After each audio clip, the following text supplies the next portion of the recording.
Nikki Reynolds. I'm the Member Services Director at the Marshalltown Y. I'm here to share information about our pool parties. Whether you're looking for a wet and wild time for your child's birthday or just a group gathering with friends and family, we have the perfect space available. Our party room just off the pool side has a private entrance into the pool area and seats about 30 people comfortably. With the package comes an hour rental in the party room. Our party room has a private entrance off the pool side and comes with 1 hour in the party room and unlimited swim time during our open swim hours, which is generally 1 to 5 on Saturdays and Sundays, and Fridays 4 to 6 p.m. A rental agreement that is available on our website at www.ymca-ywca.org. To check availability, please call the Marshalltown Y at 641-752-8658 and ask for Tara Weatherly or Nikki Reynolds. We hope to hear from you soon. Hi, I'm Kim Jas Ramirez here at the Marshalltown YMCA-YWCA. In October every year we kick off our annual campaign, and that's our fundraising campaign in order to help us serve the community, children and families in need who want to participate in Y programs and services but may not be able to afford the full price. The Y is a charitable organization, so every year we do raise funds so we can assist people in need. Programs like our child care, our swim lessons, our sports programs. Kids can qualify for scholarships for all of those. We also have an awesome program as a partnership with the school district where kids can get a free youth membership if they're referred by the school. We have lots of kids who take advantage of that, and they can really enjoy the benefits of being part of the Y community. Another program that we support is Teach Them to Swim, another partnership with the school, and this is for kids in the Lenahan Middle School, or this is for kids in the Lenahan Intermediate School, and if they qualify, they can get free swim lessons through our Teach Them to Swim program, and it also teaches them safety around water. One other program that we offer that's completely free of charge and supported by donations is Live Strong at the YMCA, and that's our 12-week free program for cancer survivors. And that's a program that we've been running for several years now, and it's had a lot of graduates, and it's a great community of people who come together and help reclaim their health after a cancer diagnosis. I'm standing here in front of our display where we list the names of our major donors here at the Y, and we're so grateful because we couldn't do this campaign and we couldn't serve the community as well as we do without them. So I encourage you to check out our website for more information. You do not need to be a member to be a supporter of the Y. Our website is www.ymca-ywca.org. You can also give us a call, 641-752-8658. Thank you so much for your consideration.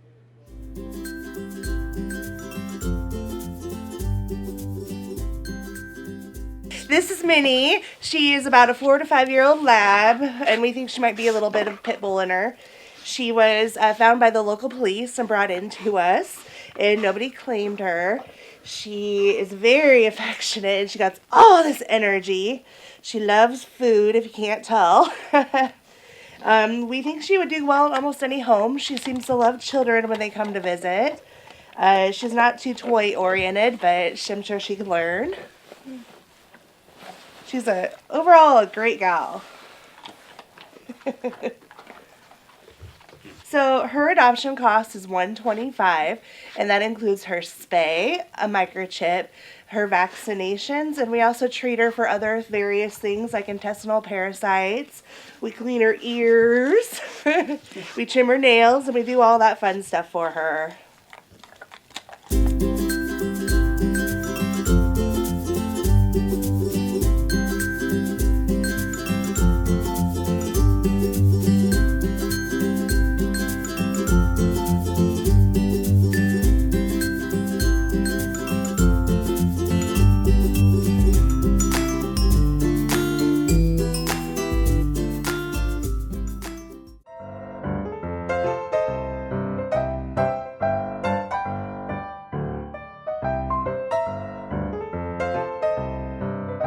Hi, welcome to the Mallory Irvine Mansion. I'm Michelle Roseborough with the Historical Society of Marshall County. And it's already time to start thinking about the holidays, yeah? We're going to be handing out trick or treat here at the mansion on the 31st, and we'll have the house open if you want to stop by. Also, we still have the chalet pop-ups on the third Thursdays of the month here from 11 to 6. regarding Third Thursday, we're not going to be having a program this month. Taking a little time off from that. We have quite a few private events, some murder mystery dinner parties and things like that going on. But we are still open 9 to 3 daily. Give me a call before you come. Make sure I'm not out at a meeting. Also, speaking of the holidays, we're going to be having Holiday Market at the Mansion on November 23rd. That's the day of Holiday Stroll. And we'll be here with lots of vendors and some shopping, early holiday shopping opportunities for you from 11 to 4 on that day. And if you remember, be on the lookout. We're going to be taking reservations for our holiday dinner in December, but I'm kind of getting ahead of myself.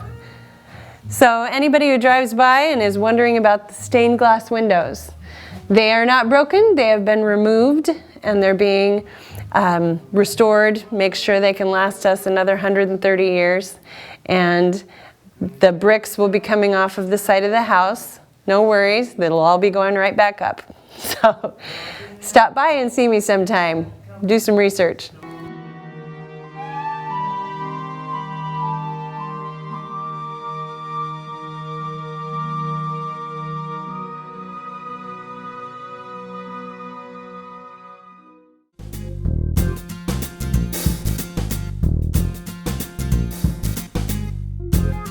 Hi, I'm Sarah Rosenblum, and I want to welcome you to the library, your library, the Marshalltown Public Library. Well, fall is here, so although I think weather quite hasn't caught up with us, but it will.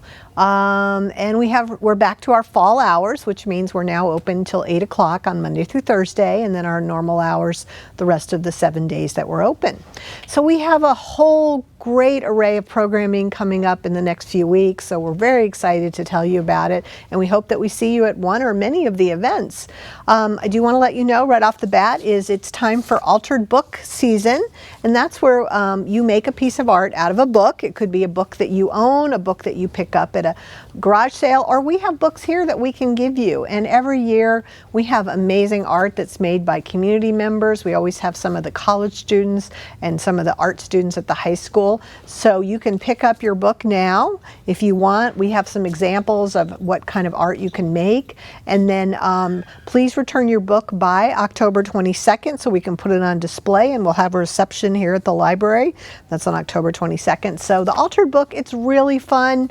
Don't feel intimidated. You can do something really simple, or we have some really elaborate things, but it's really fun to do. We have lots of returning people. Chad Lewis. Now Chad is a fan favorite.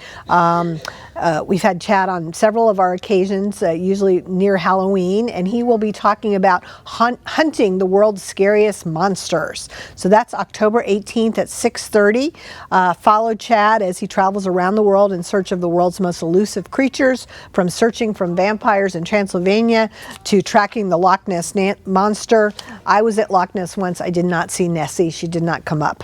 So Chad's just a great speaker, and we're excited to have him back, and that's October 18th at 6:30. Again, all ages, I'd say middle school and up. And then our monthly movie with Tom LaVille on Monday, October 21st at 2 p.m. It's a great comedy with Judy Holliday, Bill Holden, and Broderick Crawford. Wonderful movie, free popcorn and lemonade, and Tom always has some really interesting facts, and we just have a great group of people that come to the 2 o'clock movie on Monday, October 21st.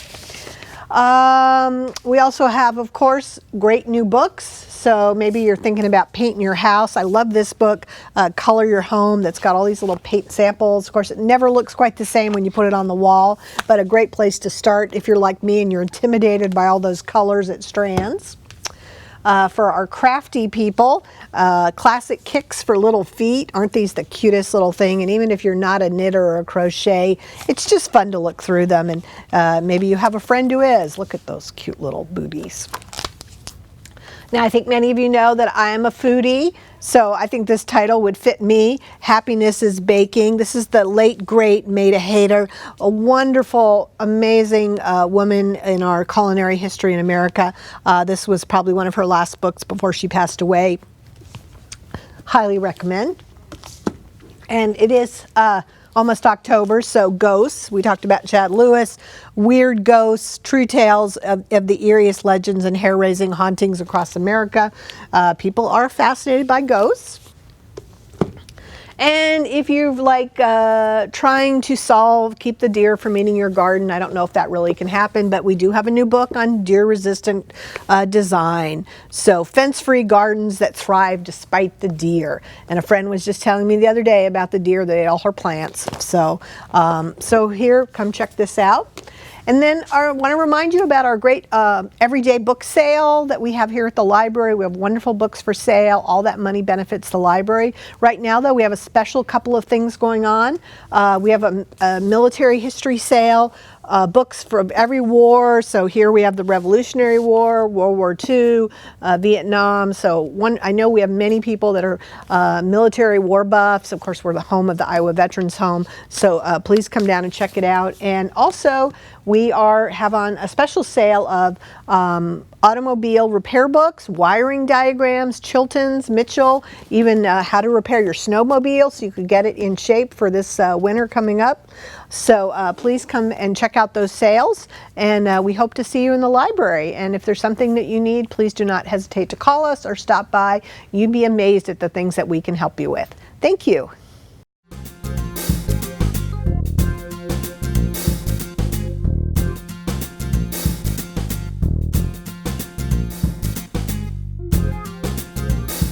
The Iowa Department of Public Health sent out a reminder saying that, with the time change, you set your clocks back, that we need to also consider our gas-powered appliances and heaters and that type of stuff in our home, and try to protect yourself from having any exposure to carbon monoxide.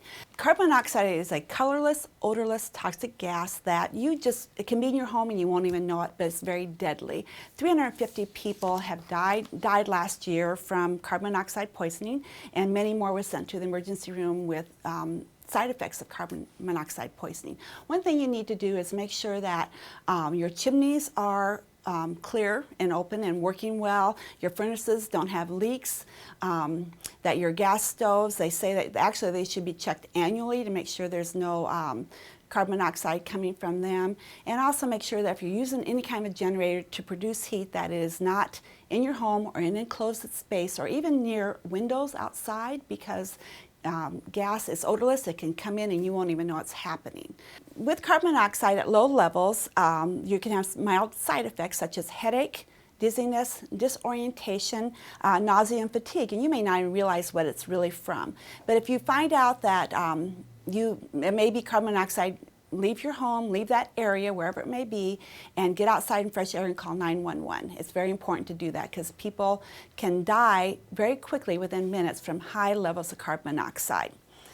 The sources of carbon monoxide are like unvented kerosene heaters, leaking chimneys and furnaces, gas water heaters, wood stoves, and generators. So like I discussed earlier, make sure that you have your generator outside well away from doors and windows so that the exhaust does not get into your home. And actually, tobacco smoke is a form of carbon monoxide. So in our homes nowadays, most people don't smoke, and that's actually a very good thing. In Iowa, an average of 35 deaths and 300 emergency department visits occur each year because of carbon monoxide poisoning. So one way that you can help prevent carbon monoxide poisoning is have a carbon monoxide detector in your home, and make sure that it's one that is the standard that you need.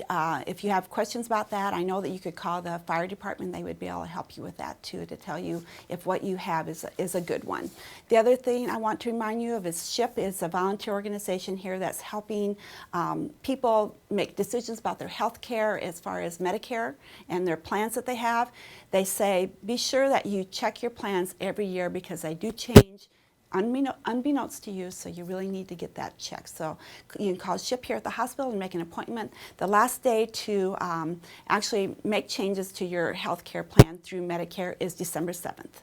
The other thing I want to talk to you about is the flu vaccine, and it gets to be a worn out topic, but it's one of the most important things what we can do now. Flu season is coming. Actually, flu is here in Iowa, and the only protection we actually have is the flu vaccine, and I want you to do your best to get your flu vaccine. Even if you don't want to, no one likes a shot. Believe me, I know that more than anybody, but it's important to get a flu vaccine. There is high dose available, and that's for people 65 and older, and And if you can get that, that's fine. The recommendation, though, is to get a flu shot. The high dose only covers 3 of the antigens. The regular quadrivalent flu shot, which is what I have and most places have also, covers 4 of the antigens that are out there, or have the antigens that are for the 4 viruses, this is what I should say. So make sure you get your flu shot even if you don't want to.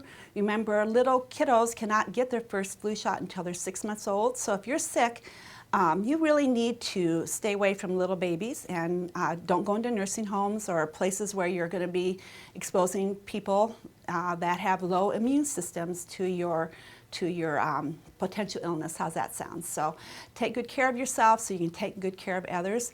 Also, like I say all the time, is good hand washing, cover your cough, and stay home if you're sick, even if you don't want to. I get all that. Another thing I want to talk to you is about preparedness. We've had lots of national disasters, our fires, our flooding, all those things that are going on that we really need to be prepared at home. And our society has gotten used to, if we want something, we go to the store, we can go to Walmart or Hy-Vee, Fairway, Aldi's, wherever you usually shop, and we can pretty much do that daily if we need to. Well, if we have some kind of a disaster where you can't leave your home and you need to make it at home for a few days at least, you need to have a preparedness kit at home. And the Emergency Management Agency, which would be on the website, just if you Googled Emergency Management Agency, Marshall County, Kim Elder would have all the information you need about having your own in-home kit to protect yourself now, or to take good care of yourself. Now, we know that storing water, large amounts of water, large amounts of any food is kind of a hardship, and you thinking out, does it spoil and does it outdate and expire and that type of thing. Well, one thing you can do is actually, go ahead and rotate your water through. If you keep some in your refrigerator, use that, then keep taking it from your storage area and purchasing more for your storage area, so you just kind of keep rotating those supplies through so they stay fresh and they're ready to go when you need them. And then talking about water, I also want to remind people that, Marshalltown has great water. We know that. They won an award for that. And also it has the adequate amount of fluoride that we need, and that's very important for our teeth of all ages, and especially our little ones. One time I believed, well, I use fluoride toothpaste, so I don't need to have fluoridated water, even though I love Marshalltown's water and drink it. I really realized that I still need to drink it because fluoride is not, and through the toothpaste is not enough. So you need to actually drink fluoridated water, and that's the best thing you can do for that. And make sure you get your flu shot. Take care and enjoy this beautiful week. Until next time, goodbye.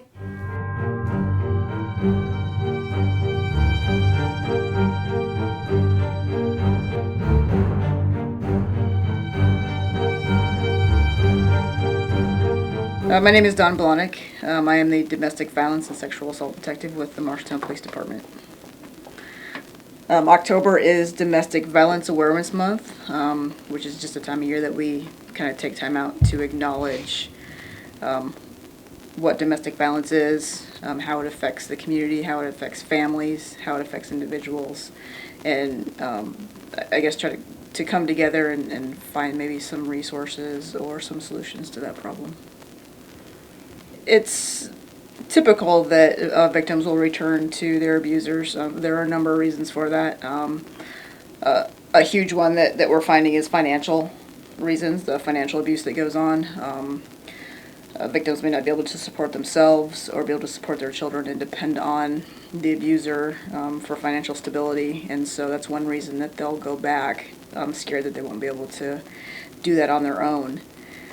Another reason that victims go back could be immigration status. That's another thing that we're seeing that people are very fearful of in today's climate. Afraid that if they report to police to begin with, that they'll be deported or that their abuser will be deported, and then it comes back to the financial stability of how will I take care of my family. Other reasons that people might go back is just that there's an abusive cycle. The abuse happens, and then there's a honeymoon period where the abuser is apologetic and may shower with gifts and be very kind, and so the victim will let their guard down and think that things are going to change, and then it's a continuous cycle that goes over and over again. There's a number of resources in our community that can help victims of domestic violence. Obviously, the police department is one place to go. You can report the crime to officers, and they'll respond and try to intervene, whether it's a verbal dispute and you just need officers to come and sort of talk people through their problems so that they can get along for the night, or if there's physical abuse and physical injuries where an arrest needs to be made, an officer can intervene on that. If an arrest does occur, we always refer victims to Access. Access is a great advocacy resource where we have advocates that will work with victims of domestic violence and help them through the criminal process, during and following up if there's an arrest and they need to go through the court system. Advocates can be there to walk them through that. They can help walk them through the emotional trauma that's involved with domestic violence, as well as the physical trauma involved with that. They also have a new program that will help with the financial stability portion of that. And then if somebody needs to find another place to live for the time being, just for their own physical safety, and their families, Access can help provide alternative housing. Domestic violence, it's a family illness, and so oftentimes offenders will reoffend. Not all the time, but from what we've seen is that it tends to be a non-recurring problem. It could be something that they experienced growing up. It could be something that they witnessed growing up in their own families. Sometimes it's cultural, and that's just something that's accepted, say in the country of origin that they lived in and grew up, and then came over here, and they're just continuing the same habits, thinking it's okay. So there are a number of reasons why people will reoffend. In some other cultures, that's normal behavior. And so that's just something that they bring with them when they come to the United States. Another thing is just the emotional immaturity, that they're unable to, handle the emotions around anger, sadness, irritability, and so they express it with violence. We always encourage people to report to police when they've been victims of domestic violence. Also encourage victims to report to police if they feel that a situation is escalating to the point that it can be. And if officers can get there and intervene to put a stop to that or to avoid the physical aspect of that, we always like to encourage that also. We also encourage victims, if they're not comfortable with police, some are, is that they can go to Access and they can talk to an advocate. Excuse me, and advocates can walk them through that process and help them decide on whether they want to make a report to police or not.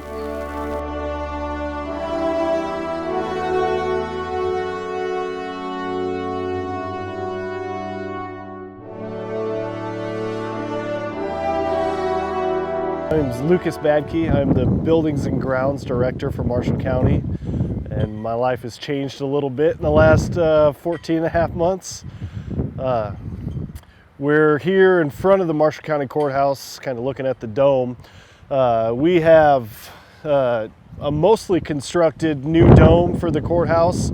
It will look exactly the same as the old dome, all the exact same dimensions, but we built it out of a little more long-lasting material. You can see it's a steel structure. It will be coated in another 2 layers of steel and be watertight, and hopefully be putting on the building here soon. So the original dome was built out of wood, and it was built kind of like you'd see a ship be built, with lots of pieces of wood kind of together, and then they cut it at a radius. We decided not to build it back in that way for some longevity reasons and some maintenance reasons. This should allow us the least amount of maintenance in the future. I mean, other than paint, we shouldn't really have to do anything to this thing for the next 100 years. As this sits and when it goes up, it will most likely be lighter than the old dome coming off. The rain screen panels that will make it look like the old dome won't be put on the building with the dome. They'll be put on later. That's how we're saving weight as far as having capacity with a crane to get high enough to put it back on the building. Right now our target date is the middle of November. We got pushed back a couple times on delivery materials. They were a little longer delay than what we expected, but right now our current schedule is going to be right at the middle of November. The spire over in the northwest corner of the courthouse lawn here is going to be exactly the same as well. Right now what we see is just the metal structure frame of it. It will be wrapped in copper and fiberglass to look the same as the old one. The last time we saw it, it was in multiple pieces, but really the majority of what you see there is actually what came off the building. They're going to actually stand it up in the middle here because they still have to paint it and put some of the fiberglass on. They want to do as much to it as they can on the ground before it lifts up. So the spire and cupola should go up the same day as the dome. So they'll put the dome on, secure it down, and then the spire and cupola will go up and it bolts to the top of the dome.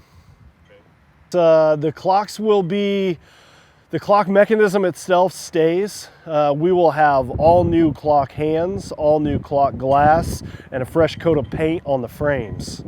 That is currently going on right now. They're painting the clock frames. It's hard to see because we're behind a bunch of tarping on the scaffolding, but all the glass is out and they have prepared the surface and they're starting to paint the clock frames. Actually, the outside, the clock faces are already painted, but they have to paint the inside of it before they put the glass in. We'll have new aluminum clock hands instead of wood, so they'll be more sturdy and last a little bit longer, and all 4 clock faces will work when we're done. We've actually put a lot of thought and have a pretty detailed plan on lightning protection. So there was lightning protection on the courthouse before.